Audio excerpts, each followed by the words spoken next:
നമസ്കാരം, gallery of നാച്ചുറലിലേക്ക് സ്വാഗതം. ഞാൻ സുമേഷ് കോട്ടൂർ. ഇന്ന് ഓഗസ്റ്റ് 12 ലോക ഗജദിനമായി ആചരിക്കുന്ന ദിവസമാണ്. ലോക ഗജദിനത്തോടനുബന്ധിച്ച് എൻ്റെ നാടായ കോട്ടൂർ ആനസങ്കേതത്തിൽ Kottoor Kappukadu elephant rescue and rehabilitation centre എന്നാണ് ഇവിടെ അറിയപ്പെടുന്നത്. ഇവിടത്തെക്കുറിച്ച് പല വീഡിയോകളും നിങ്ങളിലേക്ക് എത്തിയിട്ടുണ്ട്. ഇന്ന് ലോക ഗജദിനത്തോടനുബന്ധിച്ച് വിപുലമായിട്ടുള്ള പരിപാടികളും ആനയൂട്ടും ഒക്കെ നടക്കുകയാണ്. അതിൻ്റെ കാഴ്ചകളിലേക്കാണ് ഇന്ന് നമ്മൾ പോകുന്നത്.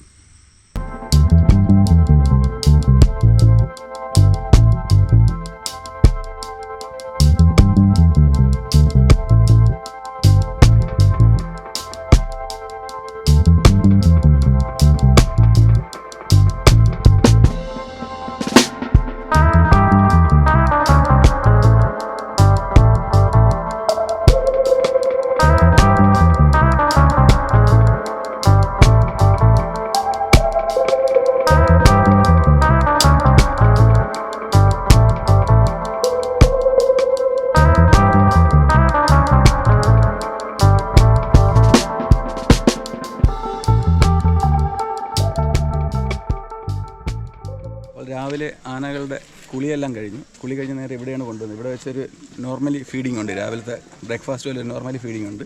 അത് കഴിഞ്ഞിട്ടാണ് എല്ലാ ആനകളെയും കുറച്ച് അപ്പുറത്തോട്ട് കൊണ്ടുപോയിട്ടാണ് ഗജകൂട്ട് നടക്കുന്നത്.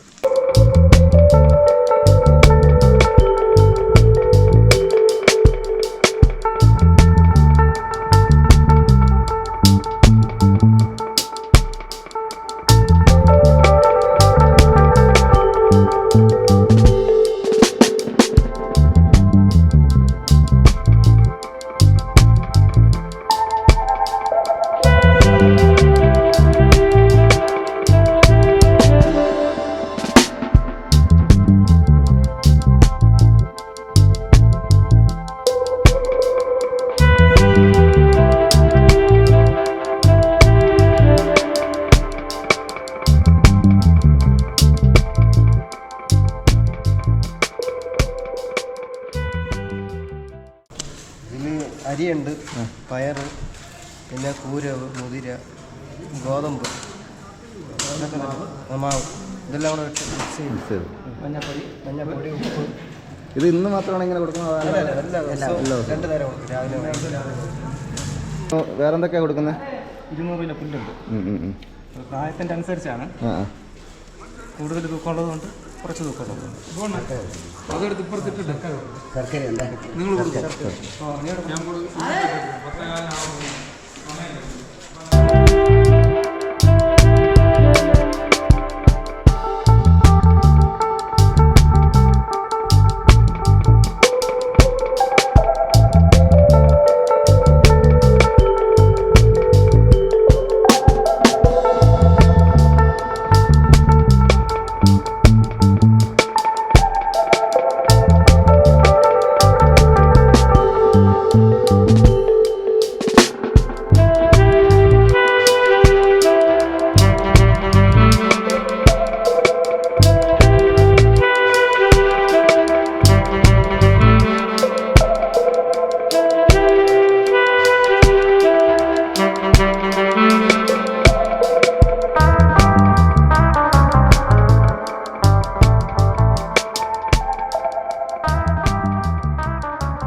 വട്ടപ്പാറ ലൂർദ് മൗണ്ട് സ്കൂളിലെ കുട്ടികളാണ്. ഏകദേശം 50ഓളം പേരാണ് ഇന്നത്തെ ഈ ഗജദിനത്തിനോടനുബന്ധിച്ച് ഗജയൂട്ട് കാണാൻ വേണ്ടി വന്നിരിക്കുന്നത്.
വട്ടപ്പാറ ലൂർദ് മൗണ്ട് സ്കൂളിൽ നിന്നാണ് ഇവർ എത്തിയിരിക്കുന്നത്.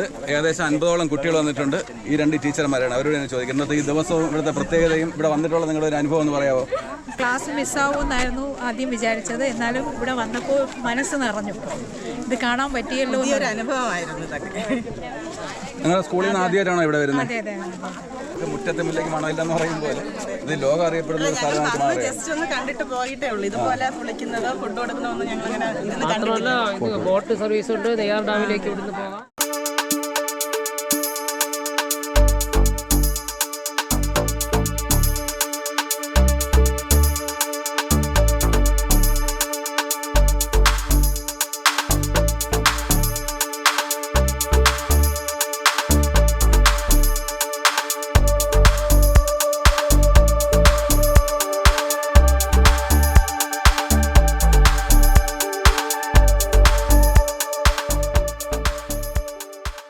ഇത് നമ്മുടെ അറിയാമല്ലോ, പരിചയപ്പെടുത്തേണ്ട കാര്യമില്ല. ജോബി ചേട്ടനാണ്. ചേട്ടാ ഇന്നിപ്പോൾ ഇവിടെ വന്നിട്ടുള്ള അനുഭവം ആദ്യമായിട്ട് വരുന്നതാണോ ഇവിടെ? ഇല്ല, ഞാൻ നേരത്തെ മുമ്പ് വന്നിട്ടുണ്ട്. ഗജദിനമായിട്ട് വന്നിട്ടില്ല? ഗജദിനമായിട്ട് വന്നിട്ടില്ല, അത് ആദ്യമായിട്ട് വരികയാണ്. ഇന്നിവിടെ വരാനുണ്ടായ സാഹചര്യം കൂടെ പറഞ്ഞു. അത് പ്രത്യേകിച്ച് ഞാൻ ചില്ല എന്ന് പറഞ്ഞൊരു ഓട്ടിസം സെൻറ്റർ, ഞങ്ങൾ കൂട്ടുകാർ എല്ലാവരും കൂടെ ചേർന്ന ഒരു സൊസൈറ്റിയാണ്. അതിൻ്റെ ജനറൽ സെക്രട്ടറിയാണ് ഞാൻ. അപ്പം ഓട്ടിസം പിള്ളേർ, അപ്പോൾ അവർക്ക് ആനകളെക്കുറിച്ച് മനസ്സിലാക്കുവാനും അവരെ കാണിച്ചു കൊടുക്കാനും, പ്രത്യേകിച്ച് അതിൽ ഞങ്ങളിന്ന് വന്നത് എന്തിനെന്ന് ചോദിച്ചാൽ, ഞങ്ങളുടെ ഓട്ടിസം കുട്ടികളുടെ ഇടയിൽ ഒരു മോന് അവൻ്റെ ജീവിതത്തിലെ ഏറ്റവും വലിയ ആഗ്രഹം എന്ന് പറഞ്ഞാൽ അവൻ ആനയോട് ഭയങ്കര ഇഷ്ടമാണ്. തീരാത്ത തരത്തിലുള്ള ഇഷ്ടമാണ്. അവൻ്റെ ഒരു വലിയ പ്രത്യേകത എന്ന് വെച്ചാൽ, പേര് കേട്ട് ഏത് ആനയുടെ പടം കണ്ടാലും അത് ഇന്ന ആന എന്ന് വെച്ചാൽ അതിൻ്റെ പേര് പറയും, ആനയുടെ പേര് പറയും. കാരണം അത്ര ഇഷ്ടമാണ്. അവൻ്റെ ജീവിതത്തിൽ ഏറ്റവും വലിയ ആഗ്രഹം എന്തെന്ന് ചോദിച്ചാൽ അവൻ പറയും ഒരു പാപ്പാനാവുക. അതാണ് അവൻ്റെ ഏറ്റവും വലിയ ആഗ്രഹം. ഇപ്പോൾ ഇതാ ഇവിടെ വന്നിട്ടുണ്ട്. അവൻ ചോദിച്ചു ആനപ്പുറത്ത് കയറാൻ പറ്റുമോ, എങ്ങനെയെങ്കിലും കയറാൻ പറ്റുമോ, എന്നെ ഒന്ന് കയറ്റുമോ എന്നാണ് ചോദിച്ചിരിക്കുന്നത്. അത്രയ്ക്ക് ഏറെ അവന് ആഗ്രഹമുണ്ട്. അപ്പോൾ അത്തരം ഓട്ടിസം പിള്ളേരെയും നമ്മൾക്കുണ്ട്. ഇവിടെ വന്നതിൽ എനിക്ക് ഒരുപാട് സന്തോഷമുണ്ട്. അവർക്കെല്ലാവർക്കും ആനകളെക്കുറിച്ച്, പ്രത്യേകിച്ച് ഇന്നത്തെ ദിവസം, ഈ വേൾഡ് എലിഫൻറ്റ് ഡേയുടെ ഈ ദിവസം ആനകളെക്കുറിച്ചൊക്കെ അറിയാൻ കഴിഞ്ഞത് വളരെ സന്തോഷമുണ്ട്. ഒരുപാട് സന്തോഷം. ഒരൊറ്റ കാര്യം കൂടെ, നമ്മുടെ ഈ ഒരു ആനപ്പാർക്ക്, കോട്ടൂർ ആനപ്പാർക്കിനെ കുറിച്ചൊരു പ്രൊമോഷൻ കൂടെ, അതിനെക്കുറിച്ച് 2 വാക്ക് കൂടെ. തിരുവനന്തപുരം ജില്ലക്കാർക്ക് ഏറ്റവും വന്ന് ആദ്യമായിട്ട് കണ്ടുപോകാൻ പറ്റുന്ന ഏറ്റവും അടിപൊളിയായിട്ടൊരു സ്ഥലമാണ്. തീർച്ചയായിട്ടും തിരുവനന്തപുരത്ത് എന്നുള്ളതല്ല, കേരളത്തിൽ തന്നെ നമുക്ക് പറയാം. ഇതിന് ഈ കോട്ടൂരിലെ ഈ ആന കേന്ദ്രത്തിന് അത്രത്തോളം പ്രാധാന്യമുണ്ട്. ഇവിടെ ഓരോ ആനകളുടെ, പ്രത്യേകിച്ച് ആനകളെ തരംതിരിച്ചറിയാം. നമ്മൾ കൊച്ചു കുട്ടികൾ വളരെ കൗതുകത്തോടു കൂടിയാണ് നോക്കുന്നത്. നമ്മൾ ഉത്സവത്തിന് ഇവർ നെറ്റിപ്പട്ടം കെട്ടിയൊക്കെ ഉള്ള ഒരു ലോക കാഴ്ചകൾ പോലെ കണ്ടുപോകുന്നതല്ല. പക്ഷെ അങ്ങനെയല്ല, ഇവിടെ വന്ന് ആനകളെ അടുത്ത് കാണാനും ആനകളുടെ അവരുടെ ആ ജീവിത ശൈലിയെക്കുറിച്ചൊക്കെ മനസ്സിലാക്കാനും, ഒത്തിരി ആനകളെ ഇങ്ങനെ ഒരുമിച്ച് കാണാനും ഒക്കെ. നമ്മൾ തൃശ്ശൂർ പൂരത്തിൽ ആനകളെ കാണുന്നെങ്കിലും അതൊരു പൂരമായിട്ടാണ് കാണുന്നത്. പക്ഷേ അങ്ങനെയല്ല, ഇത് ആനയെ നമുക്ക് അടുത്തറിയാൻ കഴിയുന്നു. ഒരു വലിയ കാര്യമാണ്. കോട്ടൂരിലേക്ക് വരിക, ആനകളെക്കുറിച്ച് ആനന്ദത്തോടെ അറിയുക.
Biryani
Kallikkad saint Anna's L P സ്കൂളിൽ നിന്ന് ഏകദേശം 35ഓളം കുട്ടികളും അധ്യാപകരും രക്ഷകർത്താക്കളുമാണ് ഈ വന്നിരിക്കുന്നത്. അപ്പോൾ ഇന്നത്തെ ഈ ഒരു ഗജദിനത്തിന് ആനപ്പാർക്കിൽ ആദ്യമായിട്ടല്ലേ വരുന്നത്? അതെ. ഇവിടുത്തെ ഒരു എക്സ്പീരിയൻസ് എന്താണെന്ന് പറഞ്ഞോളൂ. വളരെ സന്തോഷകരമായൊരു ദിവസമാണിന്ന്. കുട്ടികൾക്കെല്ലാം ആനയെ അടുത്ത് ഇടപഴകുവാനും ആനയുടെ ജീവിത രീതിയും കാര്യങ്ങളൊക്കെ മനസ്സിലാക്കാനും സാധിച്ചു. വളരെ സന്തോഷകരമായ കാര്യമാണ്. ഈ കുട്ടികൾ ഒരിക്കലും ഈ ദിനം മറക്കില്ല. അവരുടെ ജീവിതത്തിൽ എന്നും അത് ഓർക്കാൻ തക്കതായ തരത്തിലുള്ള ഒരു ദിനമായി ഇത് മാറുമെന്ന കാര്യത്തിൽ സംശയമില്ല. വനംവകുപ്പിൻ്റെ സഹകരണം എങ്ങനെ ഉണ്ടായിരുന്നു? വളരെ നല്ല സഹകരണമായിരുന്നു. അവർ നന്നായിട്ട് സ്വീകരിച്ചു. കുഞ്ഞുങ്ങളെയൊക്കെ വളരെ കാര്യഗൗരവത്തോടെയാണ് കുഞ്ഞുങ്ങളെയൊക്കെ ഇങ്ങോട്ട് ആനയിച്ച് കൊണ്ടുവന്നത്. വളരെ സന്തോഷമാണ്. നല്ല ഇടപെടലായിരുന്നു. തീർച്ചയായിട്ടും. ടിജു SB നായരെന്നാണ് പേര്. ഇവിടുത്തെ ഡെപ്യൂട്ടി റേഞ്ച് ഓഫീസറാണ്. നിങ്ങളുടെ സ്കൂളിൽ നിന്ന് വരേണ്ട റിക്വസ്റ്റ് ലെറ്റർ കൊടുത്തതും ബാക്കി കാര്യങ്ങളെല്ലാം ചെയ്ത് സഹായിച്ചത് ഇദ്ദേഹമാണ്. നമ്മൾ ഈ വർഷത്തെ ഗജദിനവുമായി ബന്ധപ്പെട്ട് നമുക്ക് ഒരുപാട് റിക്വസ്റ്റ് വന്നിരുന്നു. അപ്പോൾ നമ്മുടെ പരിഗണിച്ചപ്പോൾ നമ്മുടെ ഈ സ്കൂളിലെ ചെറിയ കുട്ടികളാണ് അപ്പോൾ അവർക്ക് നമ്മളൊരു അവസരം കൊടുക്കണം. കാരണം ചെറിയ കുട്ടികൾ വന്ന് ഈ ആനയെ കാണുന്നതിന് മനസ്സിലാക്കുന്നതിന് ഒരു അവസരം അവർക്ക് കൊടുക്കണം. അതിൻ്റെ ഭാഗമായിട്ടാണ് നമ്മുടെ ഇവിടുന്ന് തന്നെ സെൽവരാജ് എന്ന് പറഞ്ഞ അധ്യാപകനാണ് വിളിച്ചത്. അപ്പോൾ അദ്ദേഹം വിളിച്ചപ്പോൾ തന്നെ നമ്മളതിനുള്ള സൗകര്യം ചെയ്തു കൊടുത്തു. അപ്പോൾ ഇവർക്ക് കൃത്യമായി ഇവിടെ എത്തുന്നതിനുള്ള സാഹചര്യം ഒരുക്കുകയും അതോടൊപ്പം തന്നെ ഇവരെ നമ്മുടെ ഈ ആനയൂട്ടിലും നമ്മുടെ ഈ പ്രോഗ്രാമിലെല്ലാം പങ്കെടുക്കുന്നതിന് വേണ്ടിയിട്ട് ഇവരെ നമ്മുടെ ചെറിയ കുട്ടികളെ കൊണ്ട് അവരെ മുൻനിരയിൽ തന്നെ നമ്മൾ അതിന് അവസരം കൊടുക്കുകയും അതോടൊപ്പം തന്നെ ഇവരെ കാര്യങ്ങൾ നോക്കുന്നതിന് വേണ്ടി നമ്മൾ 2 യൂണിഫോം ജീവനക്കാരെ നമ്മൾ ഇവർക്ക് അലോട്ട് ചെയ്യുകയും ചെയ്തു. അപ്പം കുട്ടികൾ വളരെ നല്ല രീതിയിൽ ഇത് എൻജോയ് ചെയ്തു. അവർ അതിനെക്കുറിച്ച് കാര്യങ്ങൾ മനസ്സിലാക്കി. അതോടൊപ്പം തന്നെ ഫീഡിങ് ഉൾപ്പെടെയുള്ള കാര്യങ്ങളെല്ലാം തന്നെ പങ്കെടുത്തു. വളരെ നല്ലൊരു എക്സ്പീരിയൻസ് ആണ് നമുക്ക് ഈ സ്കൂളിൽ നിന്നും നമുക്ക് ലഭിച്ചത്. ഇഷ്ടപ്പെട്ട എല്ലാവർക്കും ഒഴിവുള്ള സമയങ്ങളിൽ ഇവിടെ വരിക, വീട്ടിലെ അച്ഛനെ അമ്മയെ കൂട്ടിക്കൊണ്ട് ഇവിടെ വരിക, ആനയെക്കുറിച്ച് കാണുക, കൂടുതൽ മനസ്സിലാക്കുക. ഓണത്തിനൊക്കെ വരണം കേട്ടോ. ഹാപ്പിയല്ലേ എല്ലാവരും? അതെന്നറിയാമോ? നിങ്ങളുടെയൊക്കെ വീഡിയോ ഇടുന്ന ഒരു യൂട്യൂബ് ചാനൽ കണ്ടിട്ടുണ്ടോ? കലോത്സവത്തിനൊക്കെ ഏറ്റവും കൂടുതൽ റീൽസ് ഇട്ടത് എന്റെ ചാനലിലാണ് കേട്ടോ. സുമേഷ് കോട്ടൂർ. ആ വീഡിയോ എടുത്ത ആള് ഞാനാണ് കേട്ടോ. ഇവിടെ എന്താ അറിയാലോ. അപ്പോൾ ഇവർ രണ്ടുപേരും നമ്മുടെ സ്കൂളിനോട് സ്നേഹവും സഹകരണവും നമ്മുടെ വളർച്ചയിൽ എപ്പോഴും പ്രോത്സാഹിപ്പിക്കുന്ന 2 നല്ല വ്യക്തിത്വങ്ങളാണ്. സ്നേഹമുള്ളവരെ നമ്മളെപ്പോഴും അവരെ സ്നേഹപൂർവ്വം ഓർക്കുന്നു. അവർ നമ്മളെ ഒരു സ്നേഹസൂചകമായി നമുക്ക് നല്ല ഒരു കൈയ്യടി കൊടുക്കാം. Okay, hi.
അപ്പോൾ ആനപ്പാർക്കിൽ കുറേ വീഡിയോ ചെയ്തിട്ടുണ്ടെങ്കിലും ഇവിടുത്തെ ഡോക്ടറെ നമ്മൾ ഇതുവരെ പരിചയപ്പെട്ടില്ല. ഇദ്ദേഹമാണ് ഇവിടുത്തെ തിരുവനന്തപുരം ജില്ലയുടെ മൊത്തം ചുമതലയാണ്, ഡോക്ടറാണ്. പേരും കാര്യങ്ങളും എല്ലാം ഇദ്ദേഹം തന്നെ പറയും.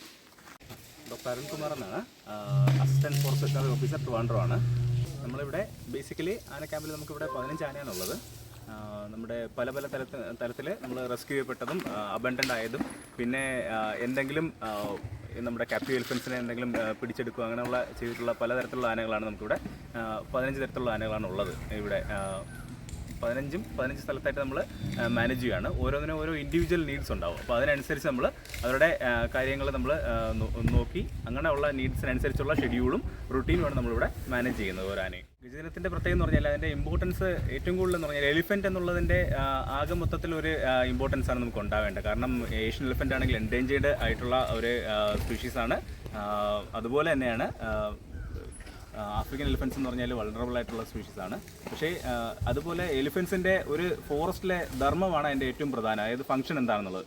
എലിഫൻസ് ആണ് ഒരു വൈൽഡിൽ ഫോറസ്റ്റ് ഡിസൈൻ ചെയ്യുന്ന എലിഫൻസ് ആണ്. എലിഫൻസ് ഡിസൈൻ ചെയ്യുന്നതനുസരിച്ചാണ് മറ്റ് അനിമൽസ് എല്ലാം ആ ഒരു കാട്ടിൽ ട്രാവേഴ്സ് ചെയ്യുന്നത്, മൊത്തം യാത്ര ചെയ്യുന്നത്. എലിഫൻ്റ് ആണ് ഒരു എലിഫൻറ്റ് കോറിഡോർ എന്നൊക്കെ നമ്മൾ കേട്ടിട്ടുള്ളത് പോലെ എലിഫൻറ്റ് ഉണ്ടാക്കുന്ന പാത്തിൽ കൂടെയാണ് മറ്റ് അനിമൽസ് എല്ലാം യാത്ര ചെയ്യുന്നതും ആ ഉള്ള കാര്യങ്ങളൊക്കെ ചെയ്യുന്നത്. അപ്പം എലിഫൻ്റാണ് ഒരു കാടിൻ്റെ ഡിസൈൻ ഏറ്റവും പ്രധാനമായിട്ട് ചെയ്യുന്നത്. അപ്പോൾ എലിഫൻറ്റിൻ്റെ പ്രധാന ഫംഗ്ഷൻസ് എന്ന് പറഞ്ഞാൽ ആ കാടിനെ തന്നെ മൊത്തത്തിൽ ഒന്ന് ഡിസൈൻ ചെയ്തെടുക്കുക എന്നുള്ള കാര്യങ്ങളൊക്കെയാണ്. അതാണ് എലിഫൻ്റ് എന്തെങ്കിലും പ്രശ്നം സംഭവിക്കുമ്പോൾ കാടിന് നമുക്ക് ബുദ്ധിമുട്ട് സംഭവിക്കുന്നുണ്ട്. അതാണ് ഏറ്റവും പ്രധാനമുള്ളത്. ആ ഒരു പ്രാധാന്യത്തിൽ നിന്നാണ് നമ്മൾ വേൾഡ് എലിഫൻ്റ് ഡേയിൽ അതിൻ്റെ പ്രാധാന്യം ഉൾക്കൊള്ളുന്നത് അതിൽ നിന്ന് തന്നെയാണ്. കാരണം എലിഫൻസ് എന്നുള്ളത് നമ്മുടെ ഒരു പ്രധാന ഒരു മാഗ്നിഫിഷ്യൻ്റ് അനിമൽ എന്തുകൊണ്ട് കൺസർവ് ചെയ്യപ്പെടണം എന്നുള്ളതിൻ്റെ ഏറ്റവും വലിയ ഒരു മെസ്സേജ് കൊടുക്കുന്ന ഒരു ദിവസം തന്നെയാണ് world elephant day.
Kattakada Vijnan കോളേജിൽ നിന്നുള്ള 50ഓളം കുട്ടികളും അധ്യാപകരുമാണ് ഇവിടെ എത്തിയിരിക്കുന്നത്. അപ്പോൾ ഇന്നത്തെ പരിപാടിയെക്കുറിച്ച് എന്താ അഭിപ്രായം? പരിപാടി നല്ല പരിപാടിയായിരുന്നു. ഈ ഗജദിനം ഒന്ന് ഓർമ്മിപ്പിച്ചത് കുട്ടികൾക്കും കൂടെ ഒരു അവബോധം ഉണ്ടാക്കാൻ നല്ല രീതിയിൽ കഴിഞ്ഞു. എന്തായാലും ഇതുപോലുള്ള പരിപാടികൾ നമ്മൾ ഇനിയും പ്രതീക്ഷിക്കുന്നുണ്ട്. HOD ഡിപ്പാർട്ട്മെൻറ്റ് ഹെഡ് പറയൂ, എന്താണ് അഭിപ്രായം? വളരെ നല്ല പരിപാടിയായിരുന്നു. കൃത്യമായിട്ടുള്ള ഓർഗനൈസേഷൻ ഉണ്ടായിരുന്നു. ശരിക്കും ഞങ്ങളുടെ കുട്ടികൾക്ക് ഇതൊരു നല്ല അനുഭവമായിരിക്കും. വിജ്ഞാന കോളേജുമായിട്ട് ബന്ധപ്പെട്ട് ഇവർക്ക് ഇവിടെ വരാൻ വേണ്ടിയുള്ള റിക്വസ്റ്റ് ഞങ്ങളുടെ സംഘടനയുടെ പേരിലാണ് ഇവിടെ കൊടുത്തത്. അവർ അവിടെ നിന്ന് അനുവദിച്ച് തരികയായിരുന്നു. പ്രിൻസിപ്പലിന് ചില തടസ്സം കാരണം എത്താൻ കഴിഞ്ഞില്ല. മൊത്തത്തിൽ എന്താ അഭിപ്രായം ഇന്നതിനെ കുറിച്ച് ഒരുമിച്ച് പറഞ്ഞു?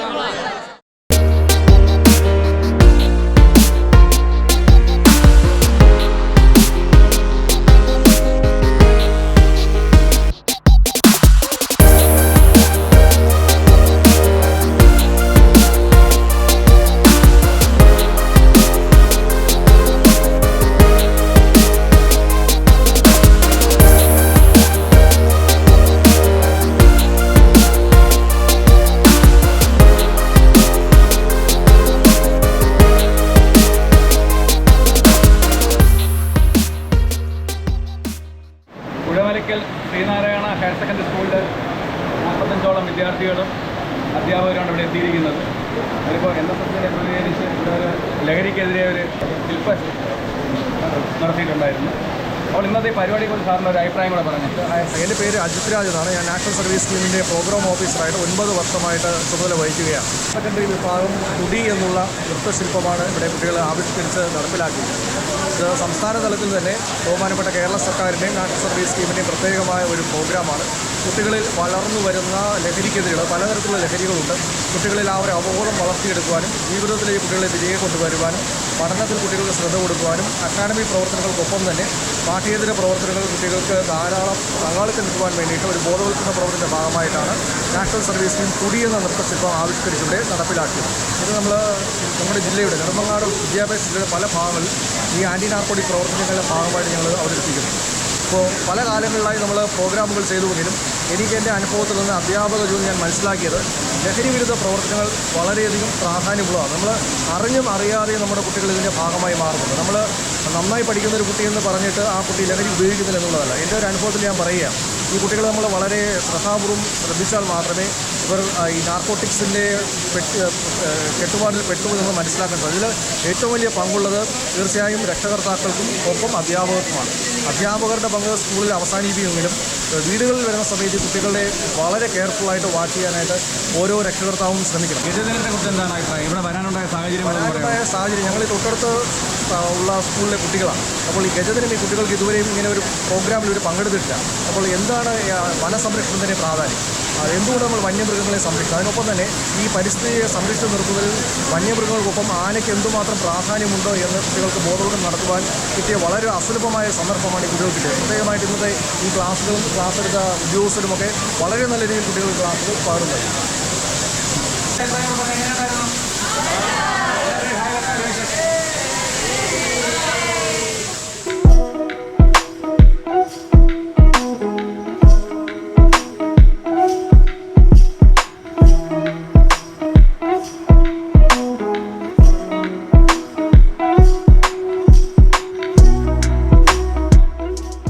ഗജദിനത്തോടനുബന്ധിച്ച് ഇവിടെ കാണാനായിട്ട് മറ്റൊരു കൂട്ടർ എത്തിയിട്ടുണ്ടായിരുന്നു.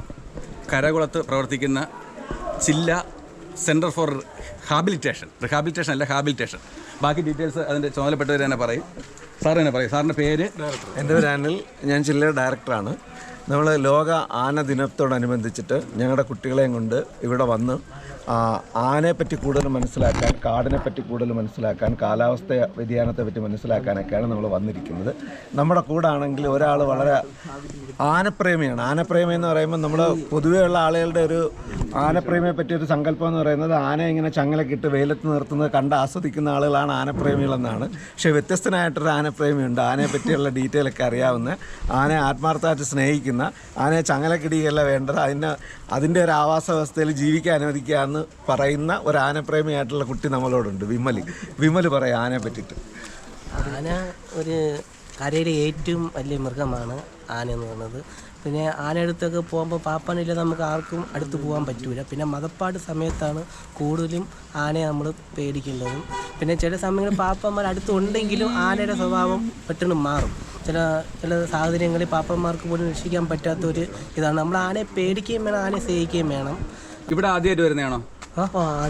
ഇവിടെ വന്ന് ഇത് കണ്ടിട്ട് എന്താ അഭിപ്രായം? കണ്ടിട്ട് ഇഷ്ടപ്പെട്ടോ? ഇഷ്ടപ്പെട്ട് നല്ല അനുഭവമാണ്. പിന്നെ ആന കൂട്ട് നമ്മൾ ഈ ഫോണിലൂടെയും ടി വിയിലൂടെയും മാത്രം കണ്ടിട്ടുള്ളൂ. നേരിട്ട് കാണുന്ന ഇപ്പോഴാണ്. നേരിട്ട് കാണുകയും ചെയ്ത് ആന ഊട്ടിയല്ലോ. എന്താ കൊടുത്ത ആനയ്ക്ക്? എന്താ കൊടുത്തേ? ആനയ്ക്ക് തണ്ണിമത്തൻ. അത് കൊടുക്കാൻ വേണ്ടി ഇവിടുത്തെ വനത്തിലെ ഉദ്യോഗസ്ഥരെ സഹായിച്ചില്ലേ? കൊടുപ്പിച്ചല്ലോ. ഹാപ്പി ആയില്ലേ? ഒരു വ്യത്യസ്തമായ അനുഭവമായിരുന്നു. പ്രത്യേകിച്ച് നമ്മളെ ചില്ല എന്നുള്ള സ്ഥാപനത്തെക്കുറിച്ച് നമ്മൾ ഓട്ടിസവും അതർ ഡിസോർഡറുള്ള കുട്ടികളാണ്. അവരെ സംബന്ധിച്ച് നേരിട്ടൊരു അനുഭവം എത്രയോ പാഠഭാഗങ്ങളെക്കാളും നേരിട്ട് അത് മനസ്സിലാക്കാൻ പറ്റി. പ്രത്യേകിച്ച് ആനയെ കൂട്ടാനും ആന എന്നുള്ള ജീവിയും പരിസ്ഥിതിയെക്കുറിച്ചും മറ്റ് ജീവജാലങ്ങളെക്കുറിച്ചൊക്കെ ഒരു സ്വന്തം ഒരു അവബോധം കിട്ടാൻ വേണ്ടി പ്രത്യേകിച്ച് ഈ ദിനം വളരെ ഭംഗിയായി ഫോറസ്റ്റ് ഡിപ്പാർട്ട്മെൻറ്റ് ഇവിടെ ഒരുക്കുകയും നമുക്കൊരു പ്രത്യേക പരിഗണന തന്നെ കിട്ടുകയും ചെയ്ത് എല്ലാ കുട്ടികൾക്കും അത് ആനയെ കൂട്ടാൻ വേണ്ടിയും ബാക്കി സംവിധാനം എല്ലാം കണ്ട് ആസ്വദിക്കാൻ പറ്റിയത് തീർച്ചയായും ഒരു വേറിട്ടൊരു അനുഭവം തന്നെയായിരുന്നു നമുക്ക് കിട്ടിയത്. എൻ്റെ പേര് ഭാഗ്യ. നല്ലൊരു അനുഭവമായിരുന്നു. ഇവർ ആദ്യമായിട്ടാണ് ആനയെ കാണുന്നതും ഇടപെടുന്നതും. പിന്നെ അവർക്ക് ഏറ്റവും ആഗ്രഹമുള്ളൊരു കാര്യം കൂടെ നടന്നു, ആന മുട്ടുക എന്നത്. വളരെ സന്തോഷം. എത്ര കുട്ടികളുണ്ട് നിങ്ങളുടെ അവിടെ ഇൻസ്റ്റിറ്റ്യൂഷനിൽ? 6 കുട്ടികൾ. ആ 6 കുട്ടികളുടെ ടീച്ചറാണല്ലേ? ഇന്നത്തെ ഇവിടുത്തെ ഗജദിനത്തിൻ്റെയും ആനയൂട്ടിൻ്റെയും അനുഭവം ഡെപ്യൂട്ടി വാർഡൻ കൂടിയായ അനീഷ് സാറ് തന്നെ പറയട്ടെ. ഞാനിവിടെ വന്നിട്ട് ഇപ്പോൾ 2 വർഷമായി. നമ്മൾ 2ാമത്തെ ഗജദിനമാണ് ഇവിടെ ആചരിക്കുന്നത്. ആദ്യത്തെ ഗജദിനം ഇത്രയും ഹൈപ്പ് കിട്ടിയില്ല. കാര്യം എന്ന് പറഞ്ഞാൽ ഇവിടെ നമ്മുടെ ERCയുടെ തന്നെ ഫസ്റ്റ് ഫേസ് വർക്കുകൾ നടക്കുന്ന സമയത്ത് നമുക്ക് അത്രത്തോളം ആൾക്കാരെ ഇവിടെ ഉൾക്കൊള്ളിക്കാൻ സാധിച്ചില്ല. പക്ഷേ ഈ വർഷം നമുക്ക് നല്ല രീതിയിൽ ചെയ്യാൻ സാധിച്ചു. അതിൽ എടുത്തു പറയേണ്ടതെന്ന് പറഞ്ഞു കഴിഞ്ഞാൽ സ്കൂളുകളുടെ പ്രാതിനിധ്യമായിരുന്നു, കോളേജുകളുടെ പ്രാതിനിധ്യം, അതോടൊപ്പം തന്നെ WWF അപ്പോൾ അവരുടെ നേതൃത്വത്തിൽ ഇവിടെ ഒരു ഫോട്ടോ ഗാലറി പ്രോഗ്രാം അങ്ങനെ നടത്താൻ സാധിച്ചു. നല്ല രീതിയിലുള്ള പ്രോഗ്രാമായിരുന്നു. അതിനുവേണ്ടി സ്റ്റാഫുകളാണെങ്കിലും എല്ലാവരും നല്ല രീതിയിൽ സഹകരിച്ചു. ഏഷ്യയിലെ തന്നെ ഏറ്റവും വലിയ ആനപ്പാർക്ക്, ആനസങ്കേതം നേരത്തെ പറഞ്ഞു കഴിഞ്ഞ പല പ്രാവശ്യം, എന്നാലും ഇവിടെ നിർമ്മാണ പ്രവർത്തനങ്ങൾ പൂർത്തിയായിക്കൊണ്ടിരിക്കുകയാണ്. അപ്പോൾ അതിനെക്കുറിച്ചുള്ള ആൾക്കാരെ എങ്ങോട്ട് ആകർഷിക്കാൻ വേണ്ടി ആൾക്കാർ ഇവിടെ വരണം എന്നുള്ളതിനെക്കുറിച്ചുള്ള സാറിൻ്റെ ഒരു അനുഭവങ്ങളൊന്ന് പറയാം. ഇനി നമുക്കിവിടെ 2 മാസത്തിനകത്ത് ഇവിടെ ആന മ്യൂസിയം, നമ്മളൊരു എലിഫൻ്റ് മ്യൂസിയം ചെയ്യുന്നുണ്ട്. അതിൻ്റെ വർക്ക് കംപ്ലീറ്റ് ആകും. അതോടൊപ്പം തന്നെ ചിൽഡ്രൻസ് പാർക്ക് വരുന്നുണ്ട്. അതിനൊക്കെ തന്നെ അടുത്ത പ്രോഗ്രാം എന്ന് പറഞ്ഞാൽ നമ്മുടെ പാക്കേജുകളാണ്. എന്ന് വെച്ചാൽ ഫോറിനേഴ്സിനെ ഉൾപ്പെടുത്തിയുള്ള പാക്കേജ് എന്ന് വെച്ചാൽ ഡേ വിത്ത് എലിഫൻ്റ് എന്ന് പറയുന്നത്. എന്ന് വെച്ചാൽ നമ്മൾ ഒരു ദിവസം ആനയുടെ എല്ലാ ആക്ടിവിറ്റികളിലും അവരെ കൂടി ഉൾക്കൊള്ളിച്ചുള്ള ഒരു പ്രോഗ്രാം. അതോടൊപ്പം തന്നെ സ്റ്റുഡൻസിന് വേണ്ടിയുള്ള പാക്കേജുകൾ തുടങ്ങിക്കഴിഞ്ഞു. ഇപ്പോൾ അടുത്ത ആഴ്ച അതിൻ്റെ ഒരു പ്രോഗ്രാമാണ്, 15-ാം തീയതി ഒരു പ്രോഗ്രാമുള്ളത്. സ്വാതന്ത്ര്യദിനത്തിന് അതുമായിട്ട് ബന്ധപ്പെട്ടൊരു പ്രോഗ്രാം നമ്മൾ ചെയ്യുന്നുണ്ട്. അങ്ങനെ ഒത്തിരി കാര്യങ്ങൾ വരുന്നുണ്ട്. എനിക്ക് തോന്നുന്നൊരു 6 മാസത്തോടുകൂടി അത്യാവശ്യം ഒത്തിരി പാക്കേജുകളും അതോടൊപ്പം തന്നെ ഒത്തിരി വികസന പ്രവർത്തനങ്ങളും ഇവിടെ നടക്കും. ഏതായാലും ആനപ്പാർക്കിലെ കാഴ്ചകളൊന്നും അവസാനിക്കുന്നില്ല. ഇപ്പോഴത്തെ ഗജദിനം കഴിഞ്ഞു, ഇനിയിപ്പോൾ ഓണാഘോഷമുണ്ട്. നമ്മളിവിടെ കൂടെയുണ്ട്. ഇത് ജനങ്ങളിലേക്ക് എത്തിക്കുന്നത് എത്രത്തോളം ആൾക്കാർ ഇവിടെ വരുമോ. ഈ തിരുവനന്തപുരം ജില്ലയിൽ ഏറ്റവും അട്രാക്റ്റിംഗ് പ്ലേസാണ് ഇവിടെ. ആനയെക്കുറിച്ച് A-Z മനസ്സിലാക്കാനും ഇത്രയും ആവാസ വ്യവസ്ഥയിൽ ആന വിരഹിക്കുന്നത് കാണാനും പറ്റിയ മറ്റൊരു സ്ഥലം ഇവിടെ ഇല്ല. അതുകൊണ്ട് അനീഷ് സാറെല്ലാം നമ്മളോട് ഭയങ്കര സഹകരണമാണ്. അപ്പോൾ നമ്മുടെ ഈ നാടിൻ്റെ വികസനത്തിന് നിങ്ങളും പങ്കാളിയാകുക. ഒരു 1 ഡേ ട്രിപ്പിന് നിങ്ങൾക്ക് ധൈര്യമായിട്ട് ഇവിടെ വന്ന് ചിലവഴിച്ച് പോകാം. മറ്റൊരു വീഡിയോ വീണ്ടും കാണാം. അതുവരേക്കും നന്ദി, നമസ്കാരം.